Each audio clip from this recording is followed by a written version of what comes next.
Oman ഭരണാധികാരി Sultan Haitham bin Tariq നാളെ ഫ്രാൻസിലേക്ക്. Oman വിദേശകാര്യമന്ത്രിയുമായി കൂടിക്കാഴ്ച നടത്തി Indian ambassador Prashant Vise. Muscat Mangaluru service Air India Express പുനരാരംഭിക്കുന്നു. ഒമാനിൽ നിന്നുള്ള പ്രധാന വാർത്തകളുമായി ഗൾഫ് അപ്ഡേറ്റ്സ് ഒമാൻ തുടങ്ങുന്നു. എല്ലാ പ്രേക്ഷകർക്കും സ്വാഗതം. Gulf updates Oman brought to you by Shahi foods and spices, powered by Purushottam Kanji exchange.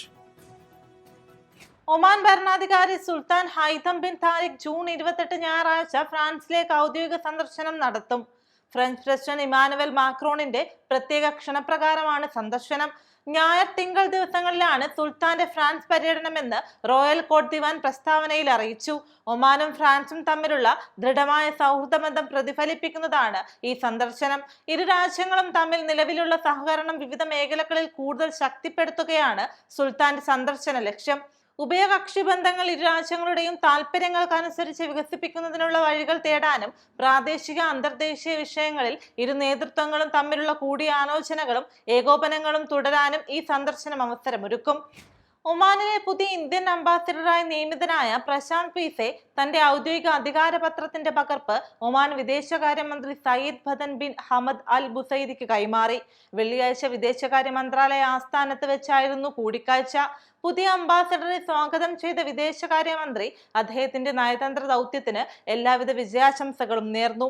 ഒമാനും ഇന്ത്യയും തമ്മിലുള്ള ദീർഘകാല സൗഹൃദവും സഹകരണവും വരും നാളുകളിൽ വിവിധ മേഖലകളിൽ കൂടുതൽ ശക്തമാകുമെന്ന് അദ്ദേഹം പ്രത്യാശ പ്രകടിപ്പിച്ചു.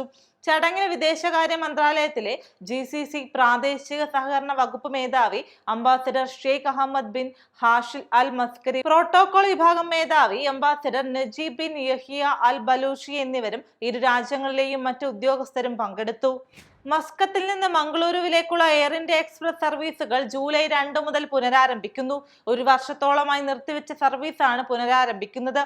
മസ്കത്തിൽ നിന്ന് കൊച്ചി, കോഴിക്കോട്, മംഗളൂരു, മുംബൈ, തിരുച്ചിറപ്പള്ളി, ഡൽഹി സെക്ടറുകളിലേക്കുള്ള സർവീസുകൾ മാർച്ച് 3 മുതൽ പുനരാരംഭിക്കുമെന്നായിരുന്നു ആദ്യം എയർ ഇന്ത്യ എക്സ്പ്രസ് അറിയിച്ചിരുന്നത്.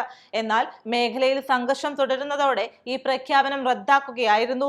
പിന്നീട് മുംബൈ, ഡൽഹി, കണ്ണൂർ, കോഴിക്കോട്, കൊച്ചി, തിരുവനന്തപുരം സർവീസുകളെല്ലാം എയർ ഇന്ത്യ എക്സ്പ്രസ് ഘട്ടം ഘട്ടമായി പുനരാരംഭിച്ചു. ജൂലൈ 2 മുതൽ സലാലയിൽ നിന്ന് കോഴിക്കോടേക്കുള്ള സർവീസുകളും അടുത്തിടെ പ്രഖ്യാപിച്ചിരുന്നു. ഇതിന് പിന്നാലെയാണ് മംഗളൂരു സർവീസ് കൂടി പുനരാരംഭിക്കുന്നത്. ജൂലൈ 2 മുതലുള്ള ഷെഡ്യൂൾ പ്രകാരം മസ്കത്തിൽ നിന്ന് ചൊവ്വ, വെള്ളി ദിവസങ്ങളിൽ മംഗളൂരുവിലേക്കും തിങ്കൾ, വ്യാഴം ദിവസങ്ങളിൽ മസ്കത്തിലേക്കുമാണ് സർവീസ്. മസ്കത്തിൽ നിന്ന് കൊച്ചിയിലേക്കും പ്രതിദിന സർവീസും വൈകാതെ ആരംഭിക്കും.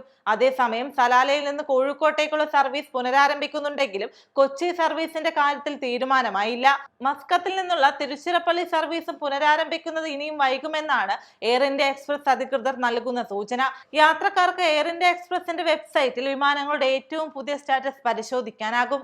ജൂൺ 26, 27, ജൂലൈ 3, 4 തീയതികളിലായി Indian social club Oman Kerala വിഭാഗം ദാർസൈറ്റിലെ ഇന്ത്യൻ സോഷ്യൽ ക്ലബ് ഹാളിൽ വെച്ച് സംഘടിപ്പിക്കുന്ന വേനൽ തുമ്പികൾ ക്യാമ്പ് ജൂൺ 26 രാവിലെ ആരംഭിച്ചു. കേരള വിഭാഗം കൺവീനർ അജയൻ പൊയ്യാറയുടെ അധ്യക്ഷതയിൽ ഇന്ത്യൻ സോഷ്യൽ ക്ലബ് ഒമാൻ സാമൂഹ്യ ക്ഷേമ വിഭാഗം സെക്രട്ടറി സന്തോഷ് കുമാർ ക്യാമ്പ് ഉദ്ഘാടനം ചെയ്തു. Kerala wing ബാലവിഭാഗം secretary Rofin John സ്വാഗതവും ജോയിന്റ് സെക്രട്ടറി ജുമി സിയാദ് നന്ദിയും പറഞ്ഞു. ഇപ്രാവശ്യത്തെ ക്യാമ്പ് നയിക്കുന്നത് നാട്ടിൽ നിന്നെത്തിയ കുട്ടികളുടെ നാടകങ്ങൾ, സംഗീത ശില്പങ്ങൾ, സഹവാസ ക്യാമ്പുകൾ തുടങ്ങി നിരവധി മേഖലകളിൽ പ്രവർത്തിക്കുന്ന TV രഞ്ജിത്താണ്. വേനൽ തുമ്പിയുടെ സംസ്ഥാന പരിശീലകൻ കൂടിയായിരുന്ന Ranjith 2020 Kerala folklore academy award ജേതാവാണ്. വായന, എഴുത്ത്, ചിത്രം, നാടകം, സംഗീതം, സിനിമ തുടങ്ങിയ സർഗാത്മക സാധ്യതകളെ ജീവിത നൈപുണ്യ വികസനത്തിനായി പ്രയോജനപ്പെടുത്താനായി കുട്ടികളെ പരിശീലിപ്പിക്കുക എന്ന ലക്ഷ്യത്തോടെയാണ് ഈ വർഷത്തെ കരിക്കുലവും തയ്യാറാക്കിയിട്ടുള്ളത് എന്ന് ക്യാമ്പ് ഡയറക്ടർ അറിയിച്ചു. 2ാം ക്ലാസ് മുതൽ 12ാം ക്ലാസ് വരെയുള്ള 200ഓളം കുട്ടികളാണ് ഈ വർഷത്തെ ക്യാമ്പിൽ പങ്കെടുക്കുന്നത്. ഗൾഫ് അപ്ഡേറ്റ്സ് ഒമാൻ പൂർണ്ണമാകുന്നു. പ്രവാസ ലോകത്തെ പുത്തൻ വാർത്തകൾ അറിയാൻ ഗൾഫ് മാധ്യമത്തിന്റെ സോഷ്യൽ മീഡിയ പ്ലാറ്റ്ഫോമുകൾ സന്ദർശിക്കാം. ഗൾഫ് അപ്ഡേറ്റ്സ് നിങ്ങളുടെ വാട്സാപ്പിൽ ലഭിക്കുന്നതിന് നിങ്ങളുടെ പേരും സ്ഥലവും 96201150 എന്ന നമ്പറിലേക്ക് വാട്സാപ്പ് മെസ്സേജ് അയക്കൂ.